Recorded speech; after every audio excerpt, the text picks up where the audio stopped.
Vamos orar para a gente antes de meditarmos na palavra nessa noite.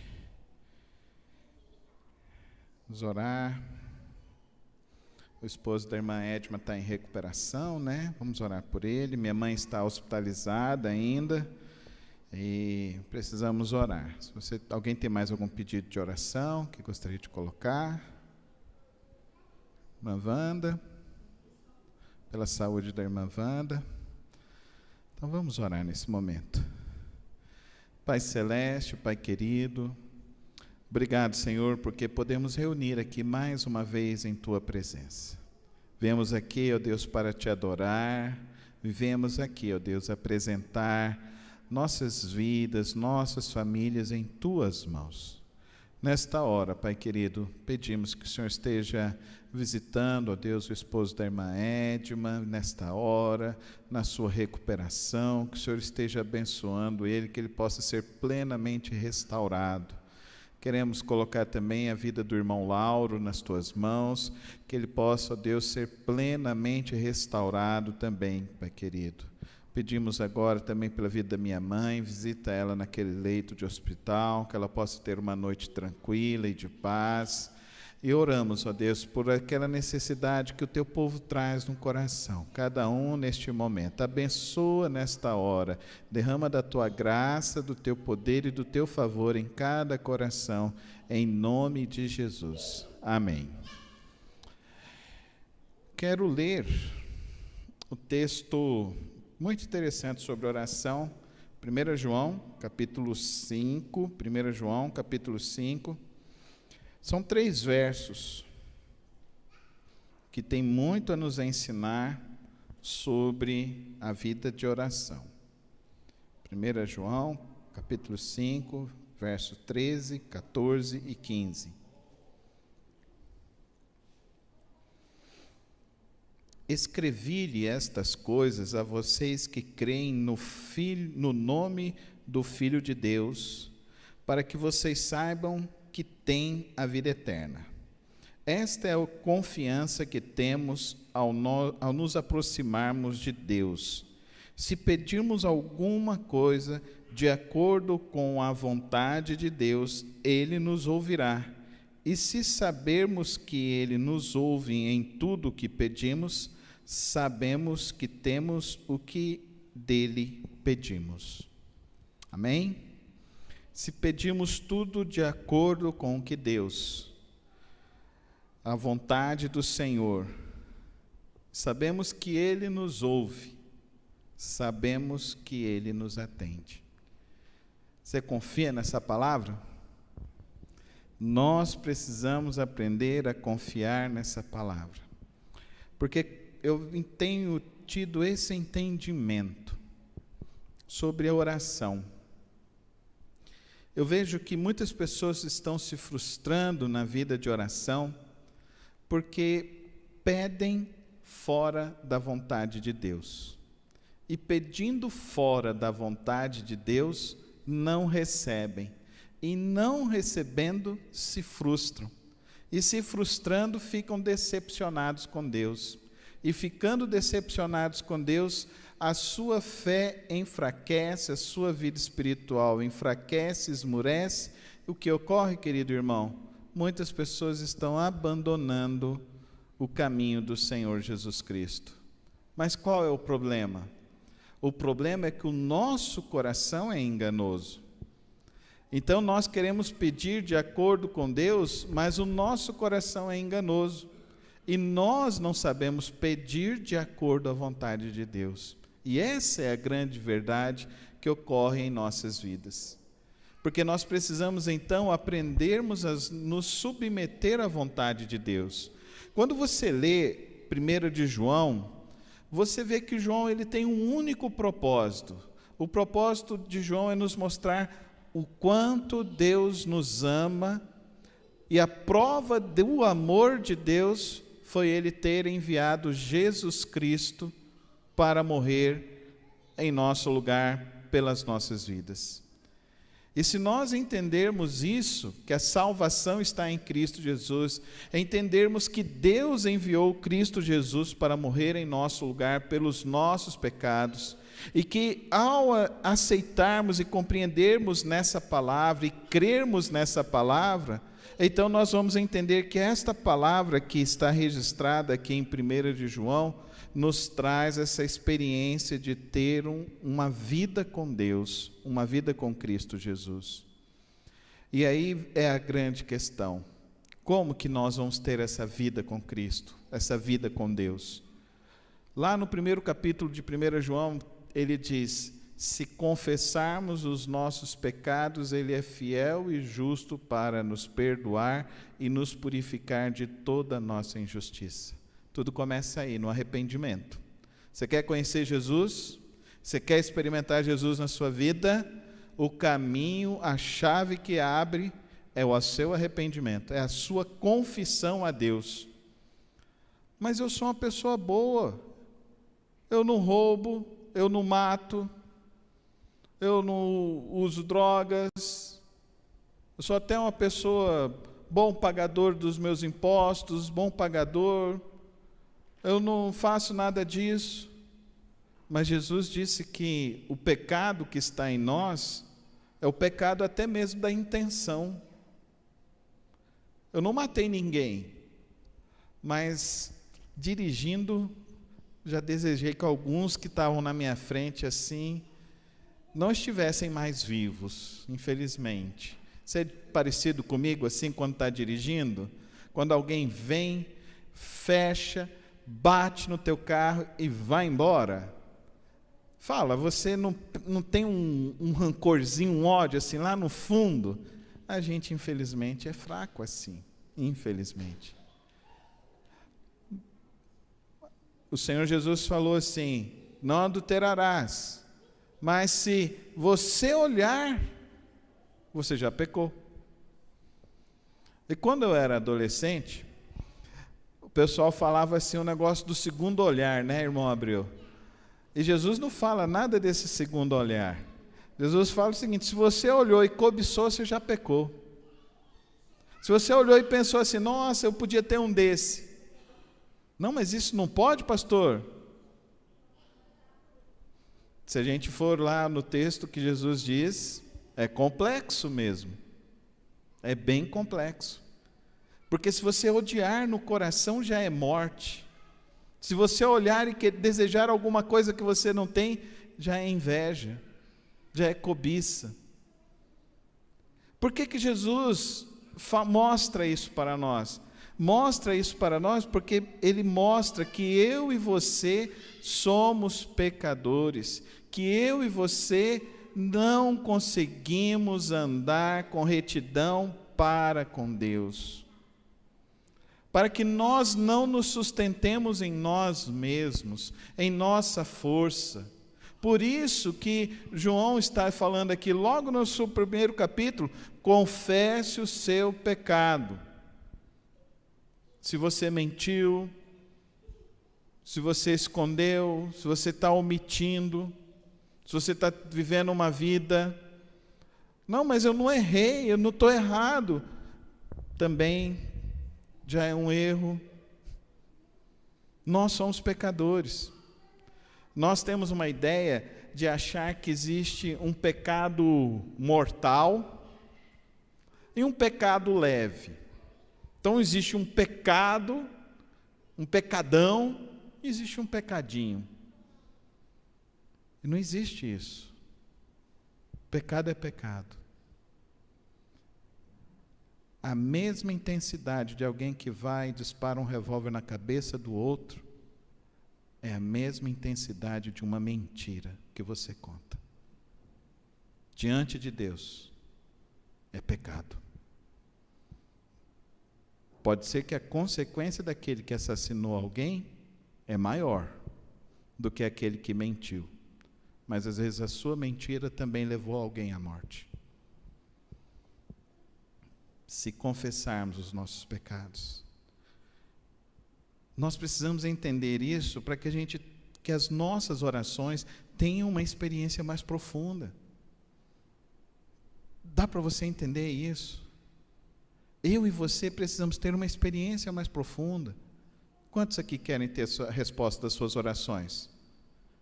Mas você ora de acordo com a vontade de Deus? Essa semana, esse último mês, você sentou e teve uma conversa real com o Senhor Jesus Cristo e confessou os seus pecados? Porque nós achamos que precisamos fazer isso só uma vez. Não, querido irmão, querida irmã. Aquele que quiser vir após mim, o que ele tem que fazer, queridos irmãos? O que ele tem que fazer? Não ouvi, fala com fé. Aquele que quiser vir após mim, negue-se a si mesmo. Negue-se a si mesmo. Quantas vezes? Todos os dias. Todos os dias. Negue-se a si mesmo. Mas é difícil, pastor? Sim, é difícil. Mas você quer ter uma oração que seja respondida? Começa por aí. Agora pensa comigo, nós não somos ensinados assim, não é verdade?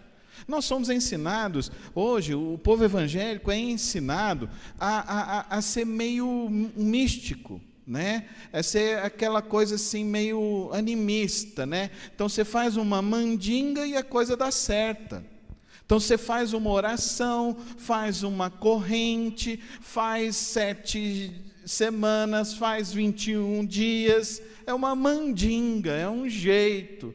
Mas se não tiver confissão de pecado, arrependimento, o teu coração não se volta para Deus, você não se enche de Deus. Olha o que ele continua dizendo, olha aqui no capítulo 2, e vai ficando pior, que o apóstolo João vai dizendo aqui para nós.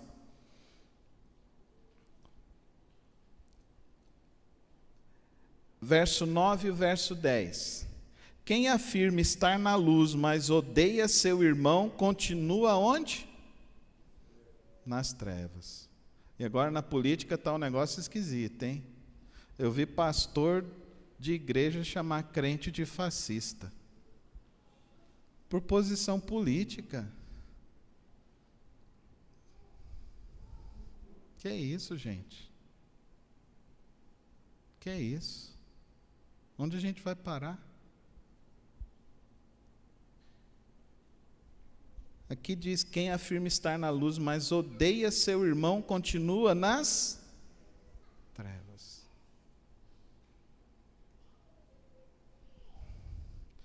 Vira sua página, verso 15. Não amem o mundo, nem o que nele há. Se alguém ama o mundo, o amor do Pai não está nele. Pois tudo que há no mundo, a cobiça da carne, a cobiça dos olhos e a ostentação dos bens, provém do Pai, mas não provém do Pai, mas do mundo. O mundo e a sua cobiça passam, mas aquele que faz a vontade de Deus permanece para sempre. Um dia desse eu e o Ricardo estávamos conversando, falando de uma pregação que a gente ouviu em comum. Eu falei para ele, uma coisa é certa, essa pregação não tem nada a ver com Jesus. Porque o estímulo era a ganância, era a cobiça, eram as coisas deste mundo. É o cara querer um carro novo, é o cara querer um negócio novo. Mas pastor, a gente não tem que ter essas coisas, a gente não tem que buscar essas coisas. Querido irmão e querida irmã, para de viver essa mística de que achar que a oração é um negócio para você ter um bem material nessa terra. Não, a oração é algo muito mais profundo. A oração era para te levar, para você conhecer as coisas do céu, para você desejar mais as coisas do céu e menos as coisas da terra. Então você precisa entender que não é amar esse mundo. Isso foge desse tipo de pregação, que você tem que comer o melhor da terra. Jesus comeu o melhor da terra? Jesus comeu o melhor da terra, meu irmão, minha irmã? Jesus foi convidado para algum banquete em algum palácio? Não. Olha o quanto que está invertida a pregação do Evangelho. Continua, olha o capítulo 3. Depois vocês têm que ler essa carta toda. Verso 7, capítulo 3, verso 7. Filhinhos, não deixe que ninguém os engane. Aquele que pratica a justiça é justo, assim como ele é justo. Aquele que pratica o pecado é do diabo. Porque o diabo vem pecando desde o princípio. Para isso o Filho de Deus se manifestou para destruir as obras do diabo. Todo aquele que é nascido de Deus não pratica o pecado, porque a semente de Deus permanece nele. Ele não pode estar no pecado, porque é nascido de Deus. Então, pode um cristão adulterar? Se ele vem falar para mim que ele está adulterando, ele não é cristão. Pode um cristão ser, então, um estelionatário? Se ele falar para mim que ele é um estelionatário, eu vou dizer para ele: você não é um cristão. Você é amigo do diabo. A gente está tentando amenizar o Evangelho, querido irmão, querida irmã, mas eu leio a Bíblia, eu não consigo amenizar, não. A palavra está clara para mim. Ou não é clara para você? É possível. É possível isso, querido irmão, querida irmã. Sabe por que as pessoas estão se frustrando com Deus? É porque elas não conhecem a Deus, não conhecem a palavra de Deus, não querem viver na presença do Senhor.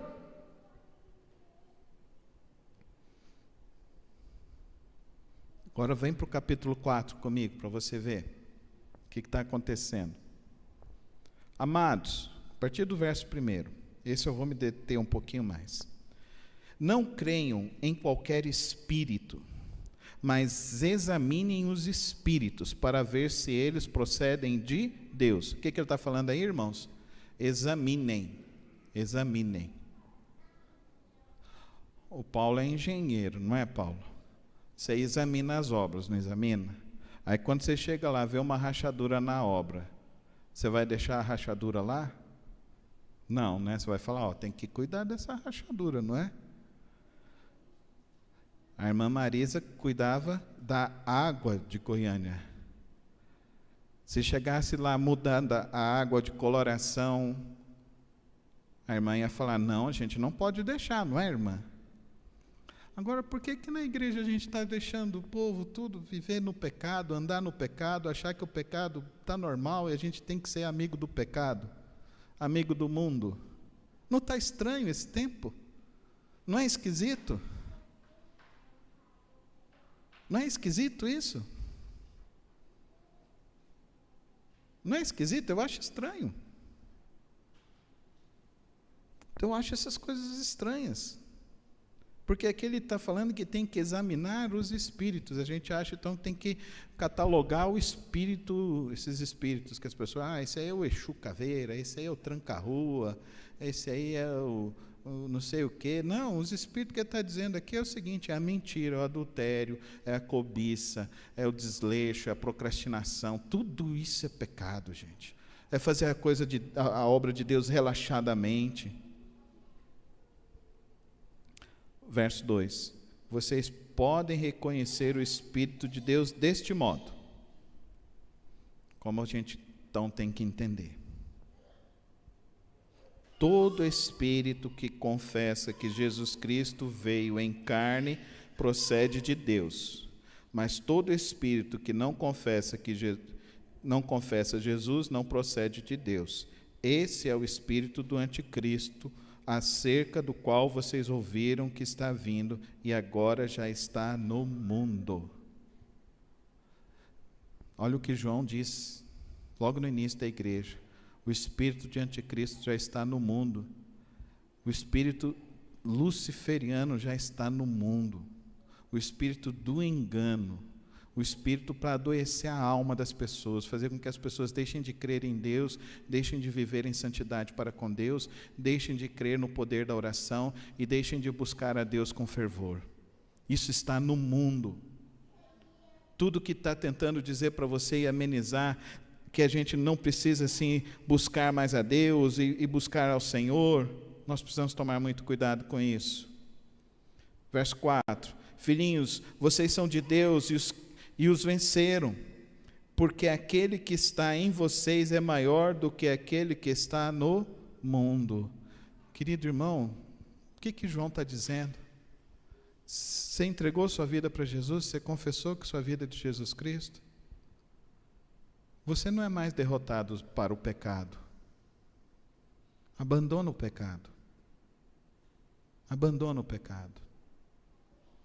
Você tem o Espírito Santo de Deus para você vencer o pecado. Amém, irmãos? Você tem a Cristo Jesus e Ele te capacita para vencer o pecado. O quanto será melhor as nossas famílias, não é? Se nós estivermos revestidos do Espírito Santo de Deus, revestidos de Deus, revestidos de Cristo Jesus, haverá o que, queridos irmãos, dentro dos nossos lares? Haverá verdade. Haverá o verdadeiro amor. Haverá experiência profunda. Vocês são de Deus e os venceram, porque aquele que está em vocês é maior do que aquele que está no mundo. Eles vêm do mundo, por isso o que falam procede do mundo e o mundo os ouve.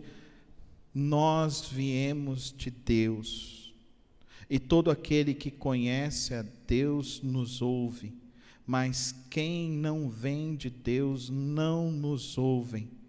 Dessa forma reconhecemos o espírito da verdade e o espírito do erro. Então nós não podemos ficar andando no engano.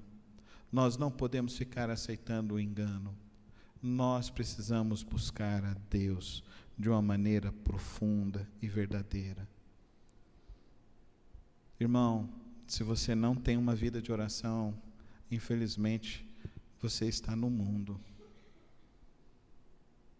Se você ainda não está buscando a Deus com profundidade para entender a vontade de Deus e você ter sede de fazer a vontade de Deus, de andar nessa vontade de Deus, olha para dentro de si, confessa o seu pecado, porque Deus te dará o arrependimento, Deus te transformará.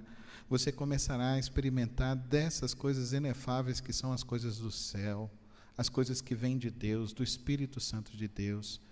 O mundo geme, o mundo quer ver um povo santo que adora a Deus verdadeiramente. O mundo quer ver um povo santo que se compadece da dor do outro e chora junto com o outro. O mundo quer ver um povo que verdadeiramente ame a Deus e ame o próximo de todo o coração e não tenha relacionamentos, simplesmente relacionamentos porque querem ter alguma coisa, porque querem obter alguma outra coisa. Não, tem um relacionamento verdadeiro.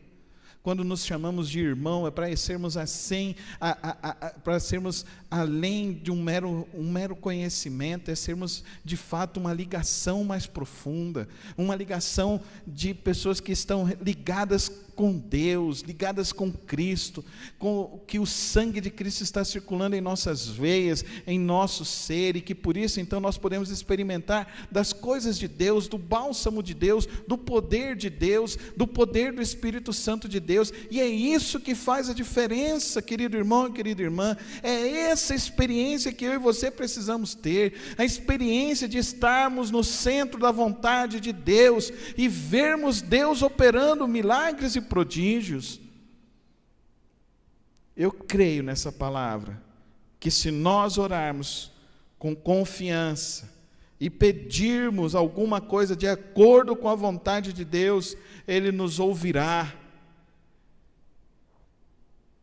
Além de nos ouvir, Ele se compadecerá e atenderá às nossas súplicas.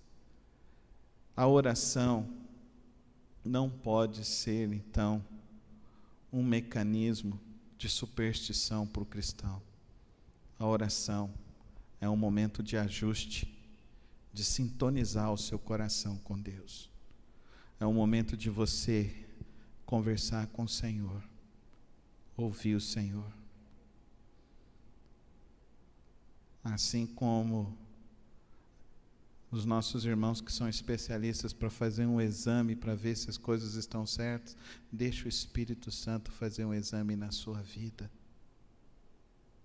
Deixa o Espírito Santo fazer um exame no teu coração e abandona o que você precisa abandonar, porque você vai ter uma alegria melhor, uma paz maior. Você terá uma satisfação muito maior, porque é a satisfação que vem do céu. É a paz que vem do céu, não é a paz desse mundo.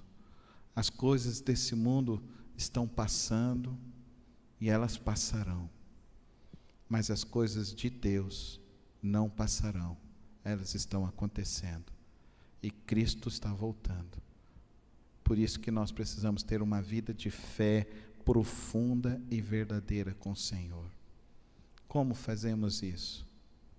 Separando um tempo na presença de Deus, separando um momento de confissão, separando um momento de análise de vida, separando um momento de sentar. Sabe aquele amigo que você faz tempo que você não vê, e você senta com ele e você conversa por horas e horas e horas, e você conversa sobre os assuntos do passado, as experiências que você teve no passado, e o outro conta as experiências do agora. Aí você fala: nossa, você continua a mesma pessoa. Não é assim quando a gente vê uma pessoa que fazia tempo que a gente não vê? Hoje um amigo desses me ligou, me mandou uma mensagem, a gente conversou um pouquinho pelo WhatsApp, e eu fiquei pensando assim: como é bom a gente encontrar, como é bom a gente rever pessoas que a gente tem história. Qual é a sua história com Jesus? Qual é a sua história com Deus? A história com Deus Santo, com Deus Todo-Poderoso. Qual é a tua história com o Espírito Santo de Deus? Qual é a tua história com Deus Todo-Poderoso? Ah, queridos irmãos, vamos ser pessoas que têm histórias profundas com Deus. Histórias profundas com o Espírito Santo de Deus. Histórias profundas com Cristo Jesus. Os que creem no nome do Filho de Deus, saibam que têm a vida eterna. E se temos esta confiança, nos aproximamos de Deus. E se pedimos alguma coisa de acordo com a vontade dEle, sabemos que Ele nos ouvirá. E sabemos que Ele atenderá o que pedimos. Que Deus nos leve a um relacionamento mais profundo com Ele. Invista o seu tempo com Deus. Invista o seu tempo na presença do Senhor. 2 semanas atrás, a Edilene compartilhou a irmã Inelice, sofreu um derrame. Ela frequentou a nossa igreja um período aqui, alguns anos atrás, e hoje parece que ela teve alta da UTI, né? Parece que hoje ela recebeu alta ou vai receber alta, mas ela teve uma melhora, que ela já está acordando do coma que ela estava. Então vamos orar a Deus, agradecer a Deus por essa bênção na vida da irmã Nelice, orar pela vida da irmã Ruth, da irmã Naná, da irmã Elvana, são as irmãs, a mãe dela, e pelo pastor Erivelto, que é o esposo, a Carol e o garotão deles lá, que eu esqueci o nome, não lembrei, mas que Deus esteja abençoando a vida deles. Vamos ficar em pé, vamos orar neste momento.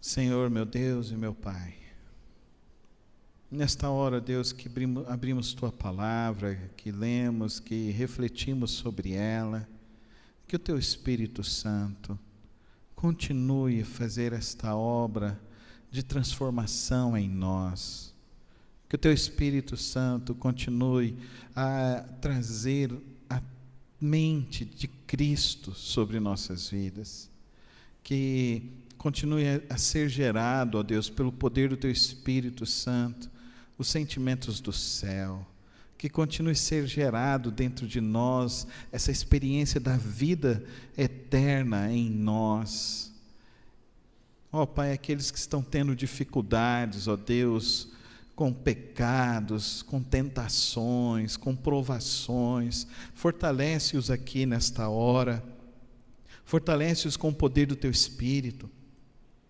Aqueles que estão com a fé enfraquecida, fortalece-os aqui nesta noite também, ó Pai querido, para que entendam quão profundo é este Teu amor, quão maravilhoso e quão maravilhosa é esta Tua graça, esta salvação preciosa que o Senhor tem nos dado, que o Senhor tem nos garantido em Cristo Jesus. Ó Pai querido, derrama sobre nós a força, o discernimento, a capacidade para vivermos sempre dentro da Tua vontade, sempre dentro do Teu querer. Ajuda-nos, ó Pai querido. Ó Deus querido, desperta-nos, ó Deus, nas madrugadas, para entoarmos louvores, para buscarmos ao Senhor com mais profundidade. Eu quero agradecer pela obra que o Senhor já está realizando na vida da irmã Nelice, que o Senhor continue abençoando a vida dela, a vida, ó Deus, de sua família, de seus familiares, continua abençoando a vida da Tua serva, que ela possa, ó Deus, ser plenamente restaurada em toda a sua saúde, ó Pai querido. Rogamos também por aqueles que estão enfermos em nossa igreja, visita cada um nesta hora e abençoa nesta hora. Ó Pai, eu quero colocar cada família em Tuas mãos, Senhor. Venha abençoar cada lar, ó Pai querido. Venha abençoar, que reine, ó Deus, mais amor em cada lar, que reine, ó Deus, a harmonia do Teu Espírito Santo em cada lar. Ó Deus, que o Senhor venha derramar, ó Deus, da Tua graça, da força do Senhor sobre cada família, derramando toda a provisão que cada um do Teu povo necessita. Abençoa nesta hora, ó Deus, cada irmão. Nesta hora também, Pai querido, eu quero colocar, ó Deus, as crianças nas Tuas mãos, as crianças da nossa igreja, os adolescentes. Guarda, abençoa, livra de todo o mal, ó Pai querido. Guarda, ó Deus, e faça, ó Deus, com que os nossos filhos amem cada dia mais a Tua palavra e nunca se afastem dos Teus caminhos. Que eles amem, ó Deus, a Tua casa e nunca se afastem da Tua casa. E que, ó Pai, o Senhor nos fortaleça para sempre estarmos Te buscando de todo o nosso coração, com toda a nossa força, ó Pai, e com todo o nosso entendimento. E agora, Pai Celeste, que o Senhor nos abençoe e nos guarde, que o Senhor nos livre de todo o mal no decorrer desta semana, e que o Senhor nos dê, ó Deus, dias de paz, dias de vitórias, dias, ó Deus, na Tua presença, em nome de Jesus. Amém. Amém.